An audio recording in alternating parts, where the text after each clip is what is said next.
Today on the CampHacker podcast, 10 plus maintenance skills that every camp director should have. Good day and welcome to the CampHacker podcast. My name is Travis Allison. I am a summer camp marketing and strategy consultant, and I am so excited that you're here today with us. Hi, everyone. My name is Chris Hudson. I'm a social worker and the director of Camp Highlight, a sleepaway camp for children of LGBTQ parents. And I'm even more excited than Travis to be here. And my name is Gabrielle Rail. I'm one of the camp directors of Camp Waro, and Camp Waro is an all-girls camp situated in the Laurentian Mountains of Quebec, Canada. And we focus on creating a positive female community, and we do that while speaking in English and in French. And I'm Joe Richards. I'm the executive director at Pierce Williams Summer Camp and Retreat Facility. We are a summer camp and retreat facility that's open year-round, and we're in southwestern Ontario, about halfway between Detroit and Toronto. Welcome to the CampHacker podcast. We're so grateful that you're here with us today. We want to focus today on something that you might be surprising for some as part of this job. It's just some basic skills to make you feel comfortable either delegating and supervising maintenance staff, or if you're renting, just to know that if you're unable to get a hold of your host, that there's a few things that you can do to get stuff started. I think some advice from those of us who've been in camp directing for a good period of time about things that you can take on or should know, just so that it makes your life a little easier in the things that you do. I will say that this topic comes up because of two frustrating instances in my camp directing history. One was a camp staff who came to me and said, the lawnmower quit working. And I said, did you check that there's gas in it? And she said, yes, I totally did. And I said, if I go out all the way out to the field and check on this, is there any chance that I'm going to find that this thing is out of gasoline? I know where this is going. And she said, no, not at all. So I flipped up the seat of the riding lawnmower and said, oh, look, it's out of gas. And this is someone who I knew hadn't grown up with the same experiences that I had growing up on a farm and using all these things. And I had shown her how to do all these things. My frustration wasn't that she didn't know these things, or rather remember from when I trained her, was that, as we talked about on a past podcast, that she had come to me without trying to solve the problem before. She'd just come to me to answer it. The other instance was knock, knock, knock. Hey, Zoic, the lights are out in my cabin. Okay. Did you try the light bulb? No, I didn't do that. Okay. Why don't you go get a new light bulb and do that? Knock, knock, knock. Still lights, cabins are still out. Okay. Did you check the fuse? I don't know how to do that. Like, okay. I can't be frustrated with you because you haven't had that life experience, but it is certainly something that I think is good for us to know, to make sure in the basics we can do things like check a fuse or a breaker, plunge a toilet, and so on. Chris, I know your situation is different because it's not a site that you own and you're only there for a short period of time. Mm-hmm. What are some of the things that you think are important for people who are clients or guests of a site, but you still need to be fairly self-sufficient when the time that you're there? I would say, first of all, make sure you have the phone number of the maintenance people, because mm-hmm. depending on where you are, like our site, they are very clear. I was going to say insistent, but let's say they're very clear that they want to do any maintenance things that come up. They don't really want us sticking our hands in things. Yep. So we're quick on the trigger. However, which is great before the kids arrive. Once the kids arrive, that becomes harder to do because it's like, this is happening right now. I want to say this, when you sent the topic out, the first thing I thought, as a camp director, as anyone who spends time around children, listen up, everyone. You have got to get comfortable with a plunger in a toilet. It's gross. No one wants to, you know what I mean? True. It's so gross. I know it's gross. You know it's gross. You can gag and retch later, but it's going to happen. The toilet's going to get clogged up. There's number one skill. It's going to be poop in there. Yep. And it's going to sound ridiculous, but I'm just going to put this out there. You should practice at home. You should really practice. Like take it. You should take it. Because you know what? The thing Like what? Like dump a bunch of like leftover food. Hope it clogs the toilet. Don't like, clog your toilet. You don't have to go for full 100%, like a full simulation.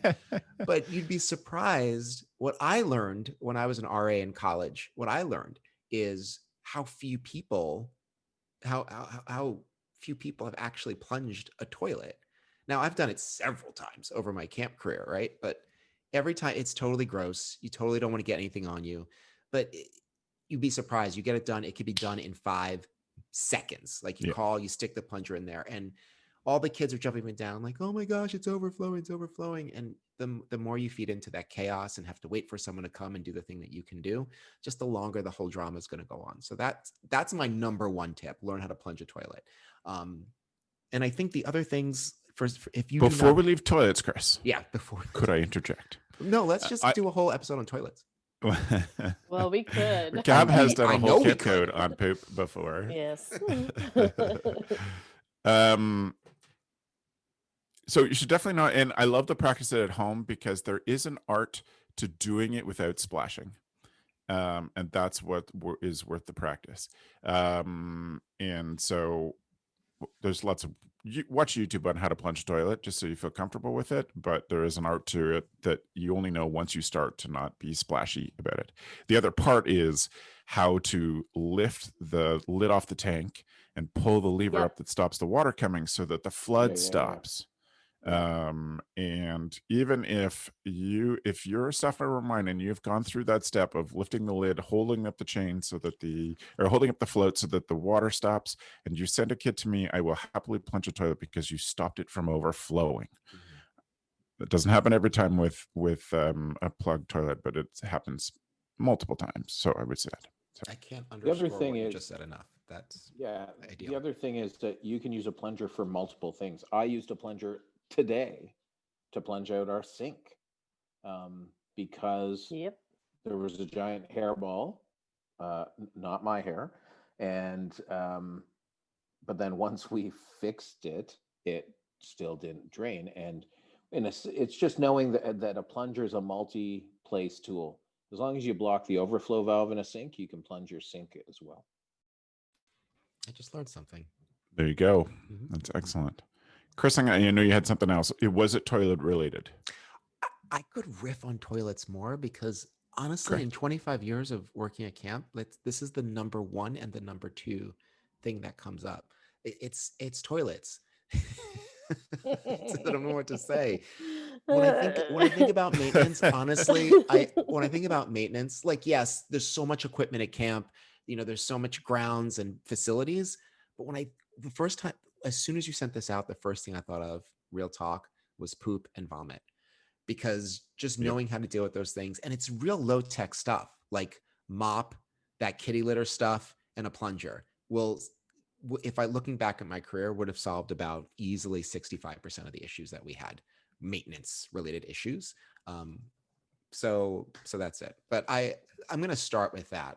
I'll let someone else riff. I have a vomit follow-up. And then I'll let someone else put their tool in, and I'll riff on their. We really should move on because this is getting a little. Ooh. Did you mean to bring that up, Travis? If you have done the quick clean of vomit and you can't get to the deep clean of vomit, pour coffee grounds on the space, and it'll absorb the smell, and then it's deal withable until someone can do the deep clean. The other thing with vomit is to know to kill it. Bleach water, your heaviest cleaner, because it can transport norovirus, which is the key way that norovirus gets into camps, is that somebody comes in either through diarrhea or through vomit that is not cleaned properly and then spreads to other people through flies and just basic, but and touching stuff and then touching your mouth. Yeah. And the other thing about toilets, and this might not, I don't know, the other thing is if it's overflowing and it's clean water, it is a bigger issue that needs to be dealt with. Like the whole septic tank needs to be dealt with. So if you're plunging and it's not flushing and it's all clear water coming back out, it's not an issue with a plug in the line. It's an issue with the septic tank. That's interesting. Trust me, it took me 4 times before I realized the connection between crystal clean water and paying somebody $400 to come pump at a septic tank. There you go. There you go. Joe, do you have a maintenance tip or skill? Yeah, that was my number one, plunge a toilet. Things we teach staff, right? Know when a smoke detector's battery is low, right? That little beep in a battery powered smoke detector. Because our staff they will let it go all summer because they don't know what it is sometimes. And then totally. Some basic skills like how to use a drill, how to hammer a nail, because a drill and a screw can fix a lot of things at camp that immediately, or a hammer and a nail can fix it. How to set up and climb a ladder safely. Those are all things that. Oh yes, as a firefighter, that always gave me so much stress at camp. Those are my top 5. I put my 10 in order. Those are my top 5. Or don't have ladders and use scaffolding and show people how to use that. Even better. You know? Way better. Okay. What do you think, Gab? If you have camp vehicles, know how to use all of them. Even if you have like some random little tractor, which we have here, we have 2 tractors, and there's official terms for them, but I'll just call the stormtrooper is a little one. And so, I don't know how to use the backhoe dig very well. I know how to move it, around, but you need to be able to move it in case, for whatever reason, to get from point A to point B. So even if you're not going to be in charge of using that machinery, know how to at least start it and move it from point A to point B, just so that in case of any emergency, basically. So for me, you know how to drive all the vehicles on your site. I love that. That's super smart. That's that one. Please do, yeah. It's on the list, and part of my list is like learn how to cut the grass, right? Like if you have a tractor and have grass to cut, just learn how to do it. It's simple, but it teaches you how to drive it. But the other thing is learning how to listen for what's not right in equipment if you use it enough. It's one of those things that I thought was just general common sense, but I guess it's not, because equipment sounds different when it's it's like your car. You hear something different and you're like, well, that's not right. It's the same on a tractor. And we have a great volunteer here, Brother Bill. And the first year he was here, and he cuts a lot of grass every summer, like probably 200 hours of grass cutting over a year. And just listening what it goes, because he'll stop and he'll be like, something doesn't sound right with the tractor. And I'll come and be like, okay, yeah, that is not right. And then we pay to have it fixed, but it's cheaper to have it fixed than to, from that point, than to let it keep going. When I was thinking about this, and it's confirmed by what you all are saying, and maybe this is more of a training issue, but working with staff, especially the young staff, that you can solve problems. Very simple things. Please, like you're saying, yes. like a simple hammer or nail. Yep. Sometimes I get really, I don't want to blow up anyone's spot. I know some of my staff listens to this, but sometimes I get things like, oh, Chris, I wanted to hang up this mailbox outside the cabin. Can you come by and do it? And I'm like, what have you tried? Well, I don't know that I haven't really, I've tried leaning it up against the wall. Okay. Have you run down to arts and crafts or makerspace, hammers, nails, duct tape? It just doesn't occur. I don't know, maybe this is more of a training issue, but working with staff to be like, listen, here's some common things that might happen, and you are on deck to, if not solve the problem, be able to pass off enough information to solve the problem, like Joe was saying. Like, what did you hear, see, smell, experience that can help me solve the problem? Like we're all the maintenance team, as it were. The other maintenance tip I want to say, this sounds like small pool, but it depends on your camp culture. when the tetherball ball comes off of the rope, Every figuring out damn how day. to reattach that Yep. and quick, because these kids need their tetherball. Like, I love tetherball. oh my gosh, real talk, I don't understand tetherball. I don't know why it's fun. I have no idea, but they'll play it for It's probably because you hours. weren't a champion at 12 years old. And it was the best moment of your life. And the person you played against was 13 and a half, and everybody cheered for you. I'm just saying, maybe That that's sounds why. really specific. Maybe that's why you maybe don't that care. why it wasn't you, Chris. But that was other than toilets, the number one maintenance request at my Yeah. camp 2 years Fair running. point. Mm-hmm. But I think Chris, like what you're talking about too is camp directors being very clear with staff members what they can and cannot do. And I think oftentimes, more times than not, they're not quite sure what they're allowed to do, and so they sort of step back and put their hands up, saying like, I don't know how to do this. And if we're clear about the expectations on what we want them to take care of and that we prefer that they'd come forward, just setting those expectations, front loading at the very beginning, and then giving them the opportunity to actually do it. I remember, our emergency whistle is 3 tweets, a pause, 3 tweets, a pause. And I've been teaching that for years, but I never gave people the opportunity to actually blow into a whistle, full power, 3 tweets. And it just took a new staff member to say, hey, maybe you could give us a chance to do it. And try that out. And so if we want people to plunge toilets, if we want them to lift up the back of the toilet thing, or change a light bulb, or et cetera, giving them the opportunity, setting up a relay course around camp, even lighting matches is something that I found to be such a huge skill for staff members that get really anxious around matches. They sort of hold the box, they light it, and the whole box and the match launches out of their hands because they're like, fire, and giving them an entire box to just play. Then you'll have the pyros, that will just love to play with a whole box of matches, but giving them actual experiences to do these things, to hold a hammer, not choke the hammer, et cetera, and making it fun, but being very clear, this is what we expect of you maintenance wise. When you see garbage on the ground, you pick that up. That's maintenance. You see chairs pushed out, you push them in. That's maintenance. All the way up to the light bulb. But please don't put nails into the walls. Please don't, et cetera. If you need that assistance, we'll come in and help you. But being very clear is going to, I think, just take off that weight of, I don't want to step on toes, or I don't want to do something that I'm not supposed to do.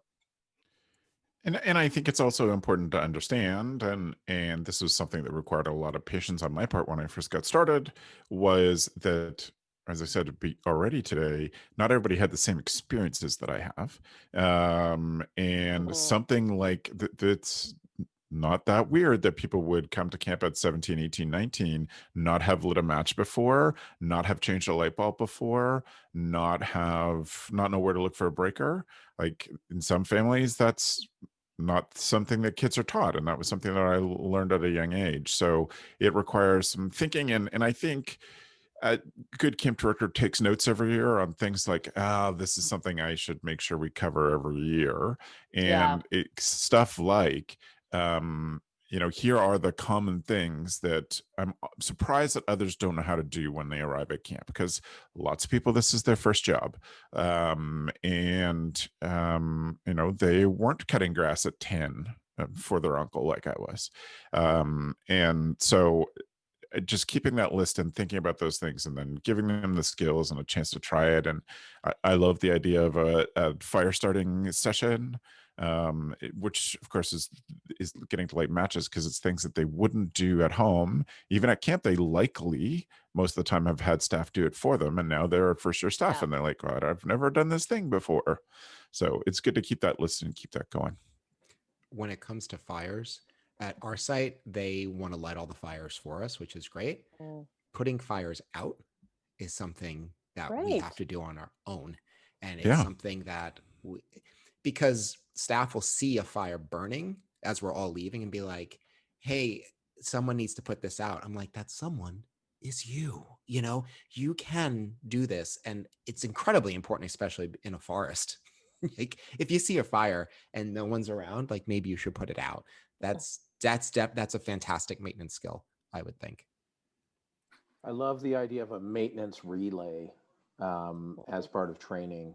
And we do training on cleaning because we do so many rentals that our changeover from camp to rental on a Friday is like an hour and a half long. So our staff have to have those skills. One of the skills that we try to teach staff, and it's difficult, is the idea to see something that's not normal or not right. So a great example, a few years ago, nobody told me that they had been driving through a puddle for a week and it hadn't rained in 3 weeks. Oh yeah. And what that means is that there's a water line leaking, and they continue to drive through it on the grass. I was like, why didn't you just drive around it? But anyway, and so we know that when there's water bubbling up and even small bubbles, it's just looking for what's not right? Is there a puddle in the middle of nowhere? Okay, that's probably a water line. Is the tractor making a weird sound? There's probably an issue. I'm not saying they need to be able to problem solve that specific task, but they need to share it, right? And also knowing some really, as a camp director, knowing, I suppose Travis has said, right, they didn't come with his experience. I've always said that growing up, I'm a farm boy, so I grew up on a farm, and you just learn a bunch of skills that are not common to other people. You learn what tools are called because you called them the wrong thing for years before somebody hits you with one and then tells you this is what it's called. And love farm life. But it's this idea that so not everybody's coming with that. And so if you start from if I start from the premise that everybody's an idiot and we'll teach them these things, then that might not be the wording we use, but that's the way that everybody's innocent or inexperienced. No, maybe they're an idiot. I see. Okay. Yeah, everybody has the ability to learn general maintenance tips, right? Like in general things. So seeing the way things are supposed to be, right? Picking up garbage when you see it, see what's not right. Those are things that are, for a camp director, those are super important things, because oftentimes your younger staff aren't going to pay attention to it because they don't deem that piece of garbage on the field as important as you do when a parent's going to show up and walk around or a visitor is going to be on your site. I can't help but notice that we start off going into this with like 10 maintenance skills that you need to know as a camp director, and we sort of back-ended into talking about staff training and staff acculturation. I find that interesting. Yeah. Because I think maybe that's the point where we need to start, is really what's sort of our maintenance mandate that we are delivering to the staff. Joe, you brought up the problem solving piece. It's like, well, if there's water on the ground and it's been 94 degrees for 3 weeks straight and bone dry, like when do the gears start to turn? And how do you instruct someone to think that way when people, because let's be honest, you are a young person, you get a job at the camp, what you're thinking about is that be running around with kids, like foursquare, dodgeball, kickball, swimming, canoe. Like they're thinking all these things and they're not really thinking about like cleaning, maintenance, plumbing. It's really working with them to get a shift, and like this is the whole piece, and the maintenance piece is a large piece of it, because taking care of the kids is also taking care of their environment, which is like what we were talking about. So I love that, Chris. That's so right. Yep. It leaves me with the question is like, what's the best way to approach this with staff? Like, how do we, especially like not for nothing, like you said, Travis, like young people, like I think about the skills I had the first time I stepped onto an overnight camp, and when I was 19, they still tell myths and legends about the things I didn't know. Some of them are true, some of them are not. But like, there's a lot of things I just never done on my own. Like actually someone building a campfire and lighting it, I'd never seen that before. So there's lots of things that people don't come in with. Like, how do we I guess I'm left asking the question, like, how do we teach people something like, if you see something, say something, without our doors constantly being kicked down by like, oh, I saw a spark fly off the campfire. What should we do? Like that becomes, I don't know. Is it as much of a fine line as I'm painting? Maybe, maybe not. The United Church of Canada's camping standards has um, a weekly review that is done that is solely safety based, right? So it's maintenance. Is there a loose step? Here's the best way to get your staff to share all of those things, but not with you. Who they share them with is your safety rep. And so the safety rep then takes notes, and it's their responsibility to share it with us once a week. Or I only have to train the safety rep on what is an immediate, right? If it's an immediate danger, a nail sticking out of the deck, we need to deal with it right away. In fact, as a safety rep, you could probably carry around a small toolkit of a screwdriver and a hammer and solve a ton of problems. And I think that weekly, having a workplace health and safety rep, and having them do a weekly physical walk around with a checklist of what they're looking for prevents us from missing certain things. And some of our rental groups, we've noticed, for liability, they have safety reps who walk around before anybody shows up. The Mankind Project is amazing at this. We used to get pissed off at it because they would come to us with a list, this needs to be fixed now. And that now we treat it like Mankind coming, is coming in 2 weeks. So we'll figure out everything that's wrong at camp. and then we just know that on that Friday or that Thursday that our maintenance team has a bunch of work a bunch of small fixes they're going to need to do.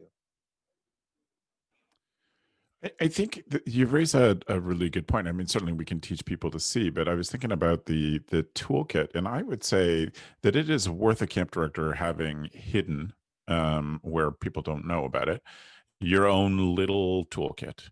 One that's not necessarily tools from the maintenance yard or wherever people pull stuff from, but is your own, so that you know that you can do things like a multi-headed screwdriver, a adjustable wrench, a hammer, and a pair of pliers, and a sharp knife. And you've basically covered everything that is a 2-second job, with having those tools handy, in a place where you know where they are and that you can access them. So that's certainly one of my tips, is keep a little toolkit of your own. And one of the fun things about the tool of the week, as you know, is you get to understand tools that you really like, and gather your own tools as you use them and get to know them. But just having a little toolkit like that hidden in a bottom drawer, something that you can pull out whenever you need, is a nice, easy way to solve problems quickly, instead of having to chase somebody down.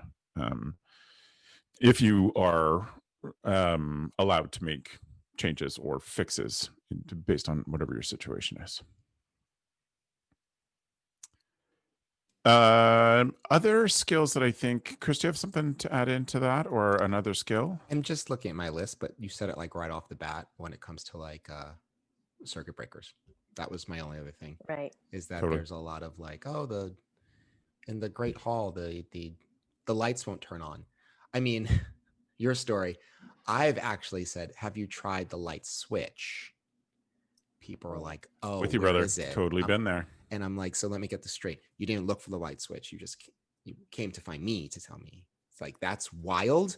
But also the breaker, I think, whenever the lights don't turn on from the light switch, that's the issue. It's almost, for us, it's almost never the bulbs.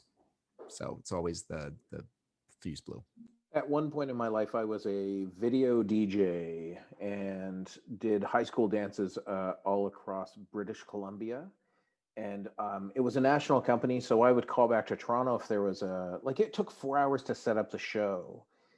And Randy, who's a good buddy of mine, says he's on the other end of the line when you call the hotline. And his first question is always, is it plugged in? And he said it solved 80% of the calls, right? And so, but he got to the point where with me, because we were dealing with youth who weren't experienced with me, I would start with, hey, Randy, it's plugged in and it's not working, right? So we could just skip to the next. But And as far as, this thing isn't working, you start with the most basic. Well, is it the printer's not working? Is it plugged into the wall? And is it plugged into the computer? Let's do those two things and go from there.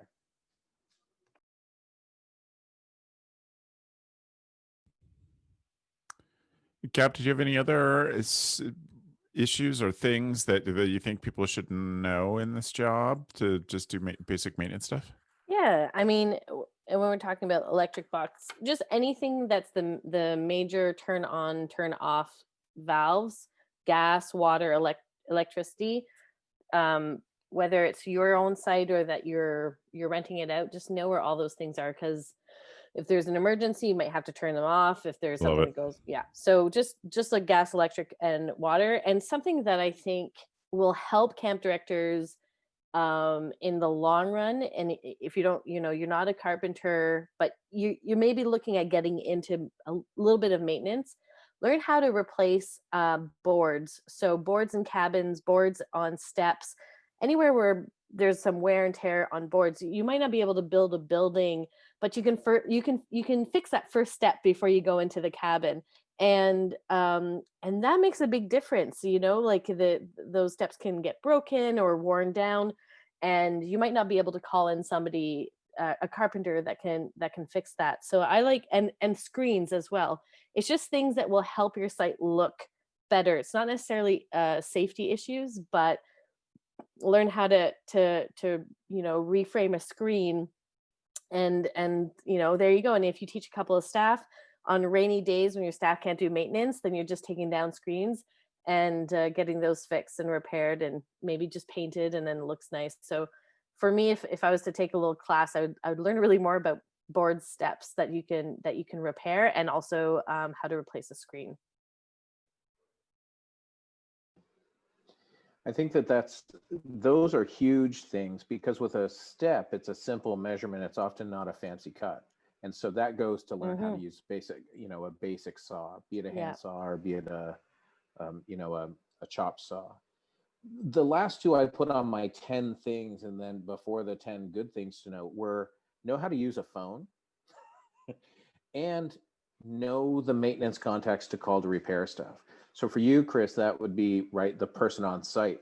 For us, it is a long list, right? So it's electrical, we're going to call Pro Electric, and the guy's name is Jeremy, right? And it's just a Google spreadsheet that anybody can access on their phone right? And so, if it's a septic tank, we're going to call Lake Erie Excavation, and if it's a bigger issue, we're going to call David Lake as our water guy, right, to solve those problems. And having that maintenance list prevents a whole bunch of looking online for who the first company is, because you're talking to people who've probably been on site before and either fixed it or know that this is, in their mind, they'll know that it might be a larger problem. And so knowing your maintenance contacts and having that shared not amongst all your staff, just amongst the people you want to call them. And how to use a phone is a weird skill, but it goes to some of the additional ones I have, which are things like know your limits. So this idea that when you're a camp director or an executive director of a camp, you need to know what your time is worth and what's worth your time. And so the idea of always outsourcing something is going to be really expensive for your camp in the long term. So I'm sitting in my camp house now, and I'm looking at flooring that I put in many, many years ago. And I know that I put it in, so it was camp time. But had we paid someone to put it in, it probably would have been 3 times the cost of just me doing it. And it's really one of those things where know your limits, right? And know your codes, because technically in Ontario, you're not allowed to go into an electrical box. You're not allowed to take the cover off of a fuse panel. You're not allowed.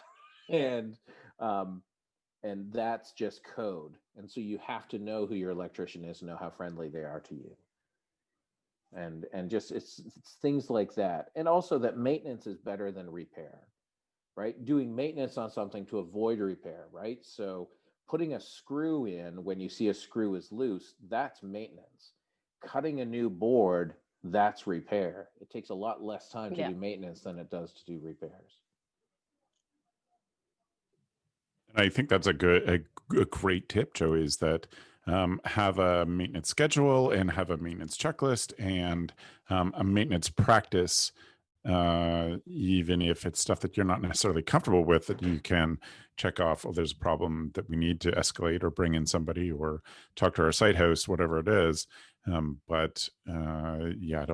maintenance is incredibly important to keeping things running all the time. I think another skill, if you own um, or are on your own site, day camp or overnight camp, you should know how to uh, light the pilot light on stoves.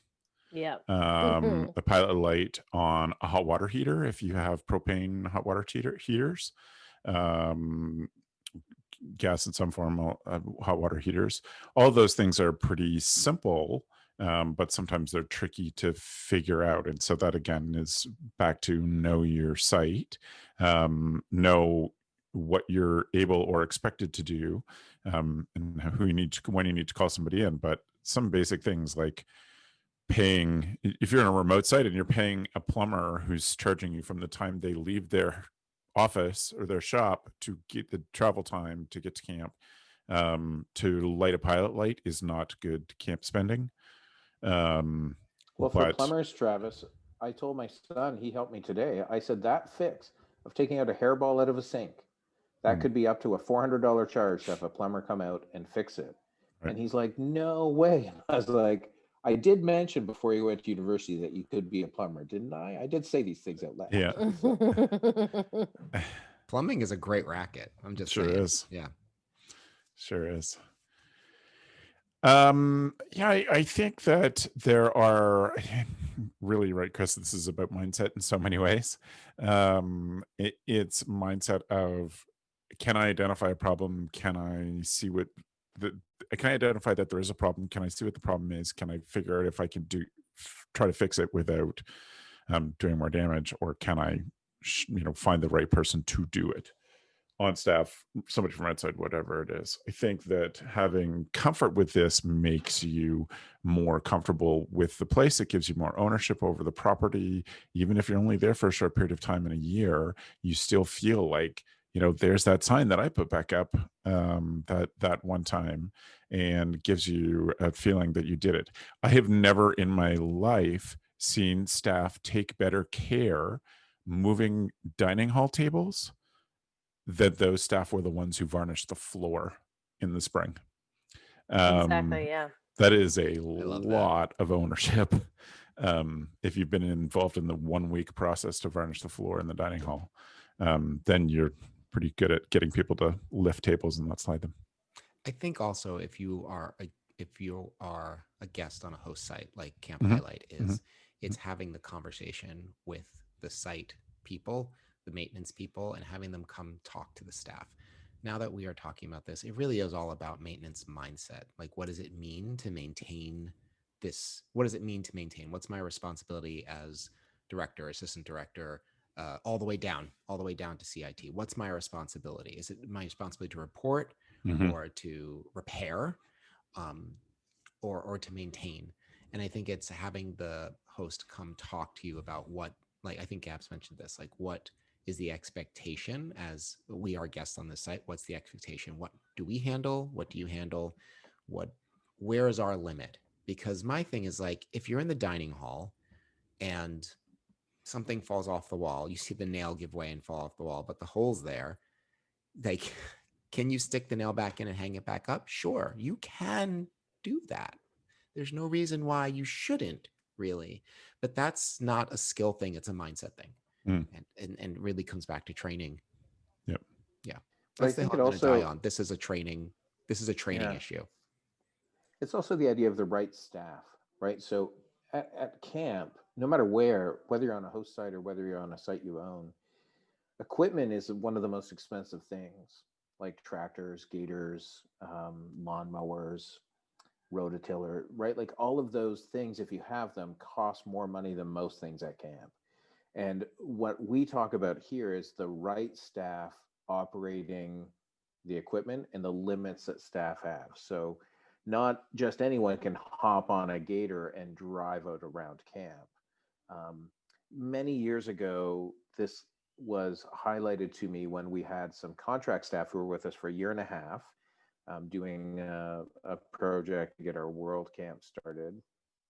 And they, in their mind, they were cleaning out farm camp, and they thought, oh, we'll use the rototiller to rototill the beds in the fall, and it'll all be, or no, it was a mulcher, like a cheap mulcher was what this was.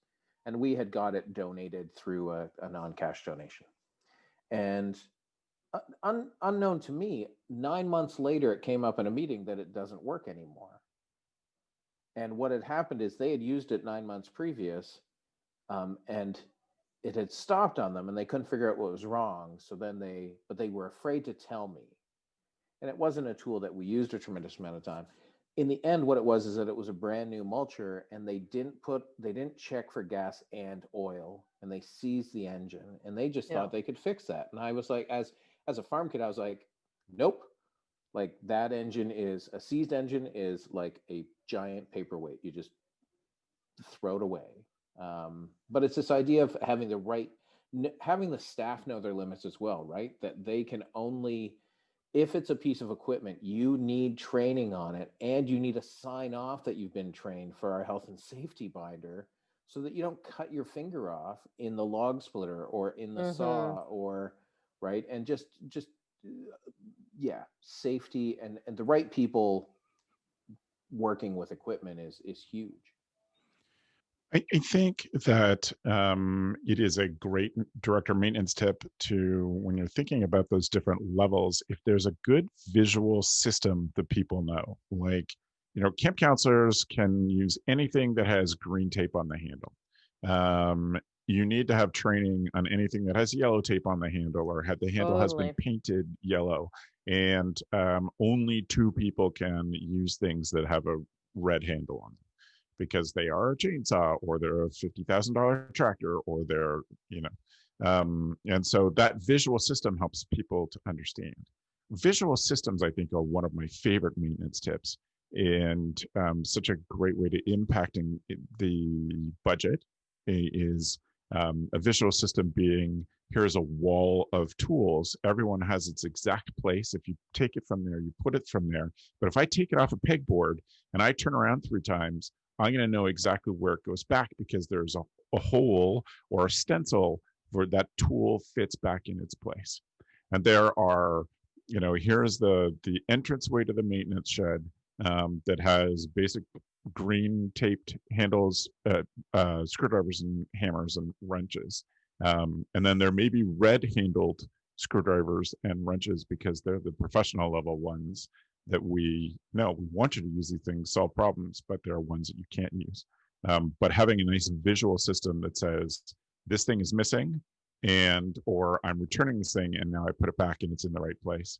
All of those things will be better for your budget, and will just be better for the happiness of your maintenance staff, the happiness of anybody who's responsible for that equipment in any way.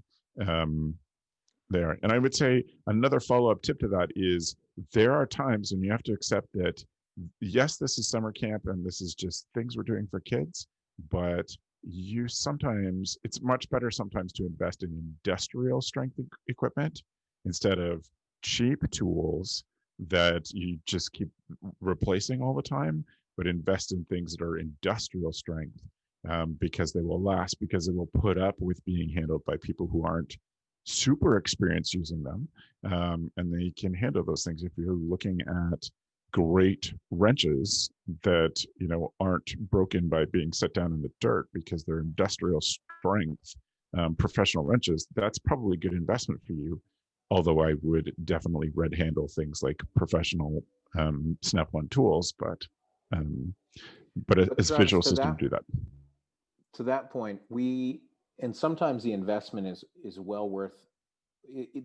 Most times that investment is well worth it, because for us in the spring, we have a ton of power washing done around camp. And if you have a cheap power washer, you can't let it run when the hose isn't on, because the engine doesn't know how to deal with it. And so we spent $300 more on a power washer that has an internal, not a clutch system, but an internal. It slows down when you don't have pressure, and it saves the engine. And I've had it for longer than any power washer we've had here, because you can't break it unless you drop it off a tractor, right? So right. I think that investment is huge. Yep. Cool. Does anybody else have another thing? Yeah. I have a couple of more, but I don't want to hog it. I'll just burn through them. Give us really quick, quickly. and then I'm looking to wrap the section up. So if you got a couple more, give it to us quick, and we'll move on to the tool of the week. Travis Michelle would love this. Know the name of your building inspector, and get things in writing from your building inspector, so that if you're building something new, and they get to know your camp. Basic engine thoughts like check the oil. Don't be afraid to open stuff up. Right? Like, I think that's a big fear that people have, that they're going to fail. And in a northern climate, learn how to plow snow, because then you're not always reliant on someone else to do it. And it's a life skill that you can say you did. That is actually an excellent finishing tip, Joe. When you teach some of these very basic things to staff, they will love you and remember it forever. This is a thing I learned at camp. I learned how to plunge my toilet at camp, and now I'm living in an apartment in New York City, and I'm perfectly capable of plunging my own darn toilet. Or I am building my own cabin in the woods because the maintenance woman was nice enough to teach me how to hammer and saw square things. And it's such a great skill.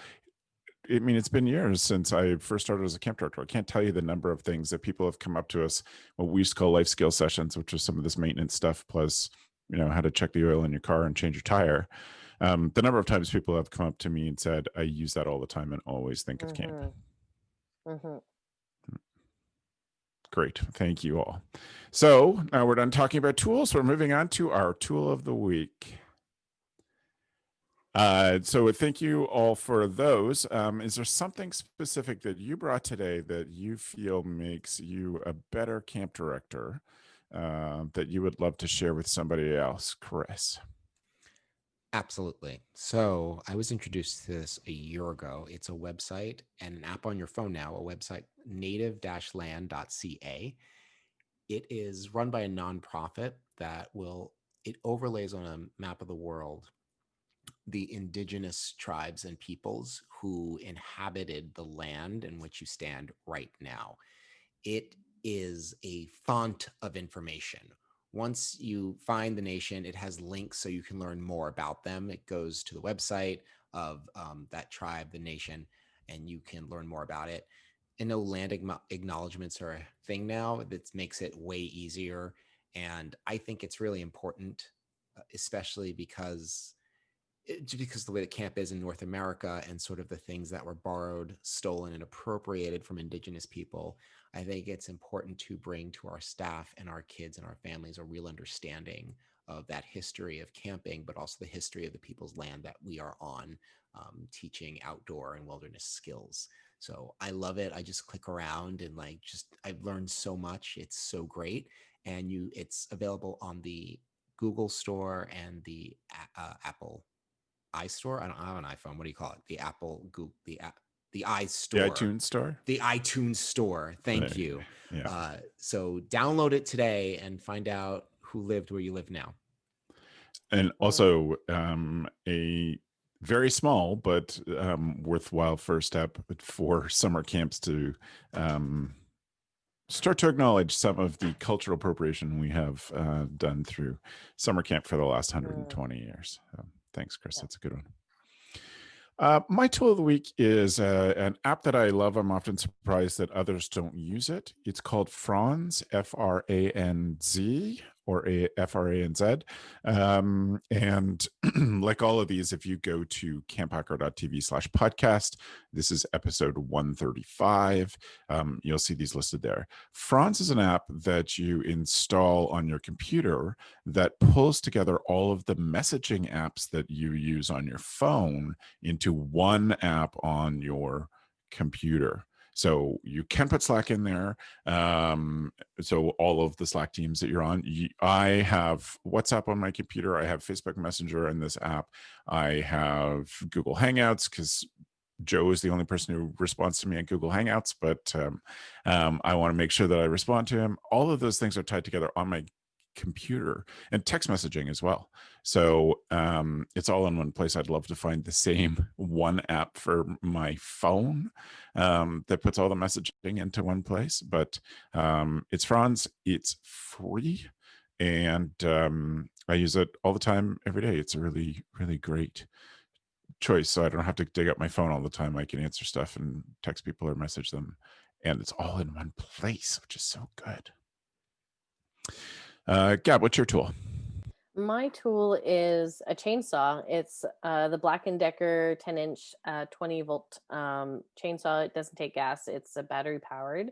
And if you are on a site where it's a sleepover camp, there's sometimes trees do come down, and sometimes you need to take care of those trees. So this is a good beginner chainsaw. It has nice power, but it's quite light as well. So and chainsaws can be intimidating, and I wouldn't recommend necessarily just getting a chainsaw and using a chainsaw. I would find somebody that can teach you how to use a chainsaw, how to maintain the chainsaw, common mistakes of getting the chainsaw pinched in a tree or a branch because of the weight and the angle and et cetera, et cetera.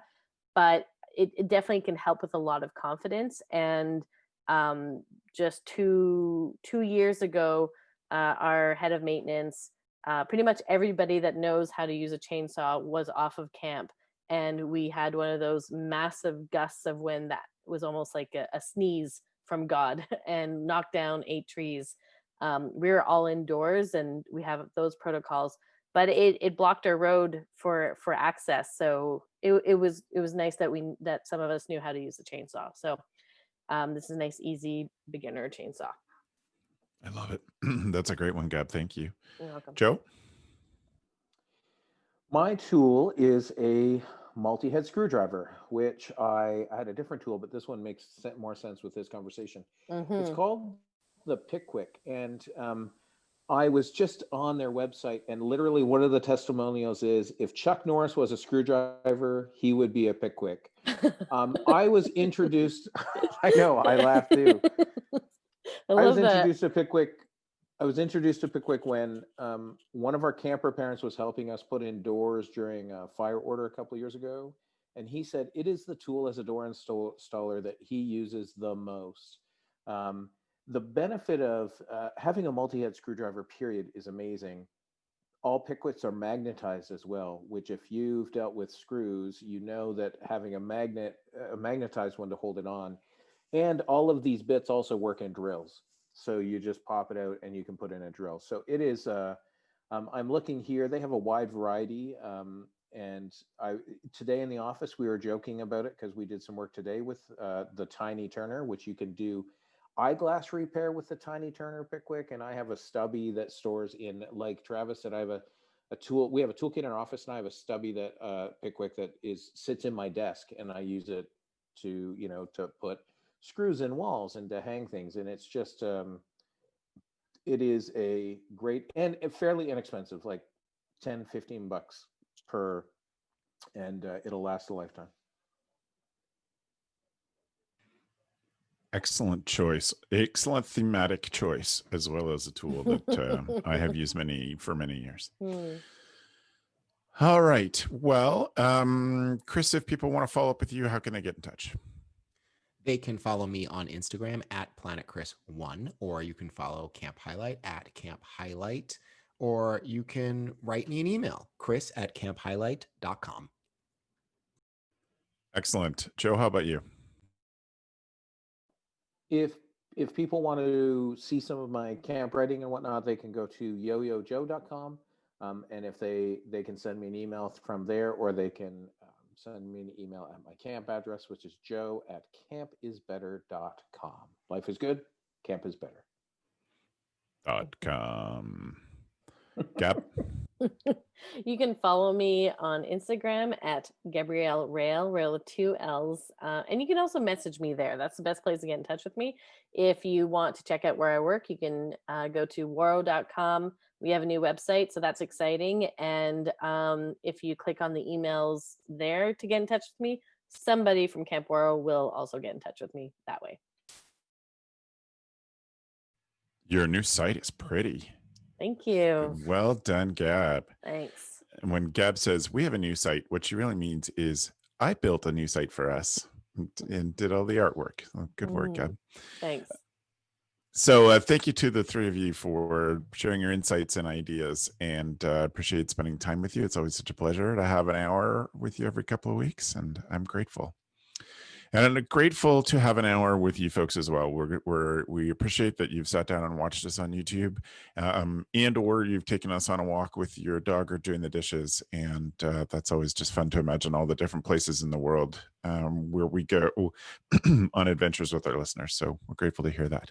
Speaking of which, I would love it if you would, wherever you're listening to the show, take a shot of your surroundings and tag at gocamp.pro on Instagram when you're listening to the show, and or just do a screenshot on your phone when you're listening to us and forward that episode that you like to a camp friend of yours. We'd be super grateful for that as well. We want to take a moment to say thank you to our editor and producer, Matt Hansberger, for who helps us get the show out to you.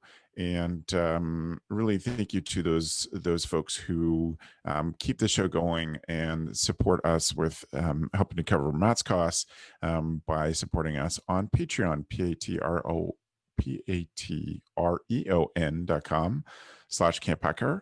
And so nice to be with you all today. Thanks for the evening, friends.